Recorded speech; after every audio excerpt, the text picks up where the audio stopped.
Okay, here I'm applying the two-part epoxy, and regardless of what product that you're using, is just make sure that you really mix up A and B real thorough. In the mixing container, really use your stir stick and wipe the sides, wipe the bottom.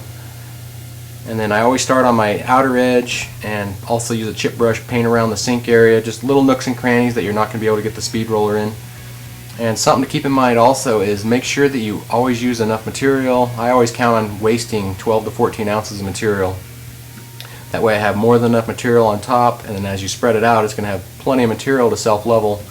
A lot of people, if they try to skimp on this area, they'll tend to have little divots when the job's all done, just because the material didn't self-level completely.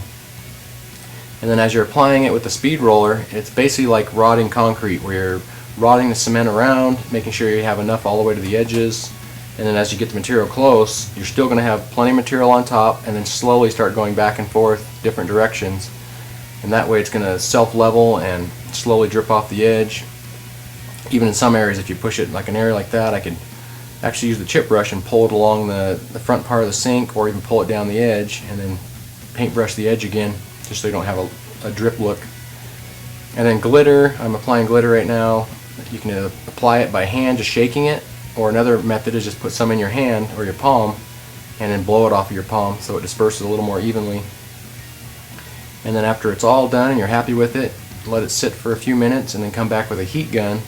And I'm just systematically doing little wiggle motions back and forth, almost like I'm painting it.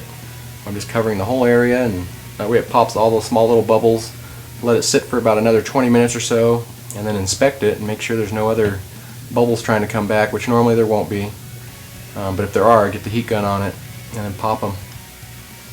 And then something you notice on the paper there is, you see all those drips coming down. This is why it's so important on the prep work, is make sure that you mask off the paper, at least double it up on top of itself so it has two rows. That way it doesn't drip through and actually penetrate through and stick to the cabinets underneath.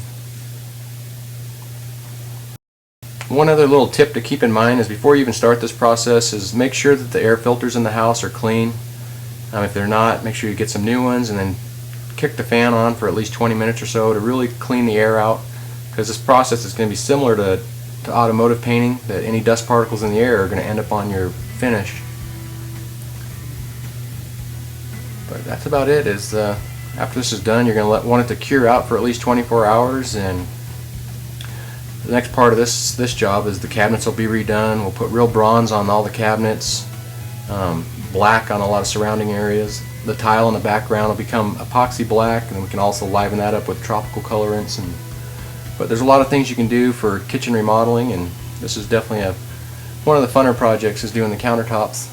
But that's it. I hope you enjoy it. I hope you have a lot of creativity with it and have fun with it. Thanks.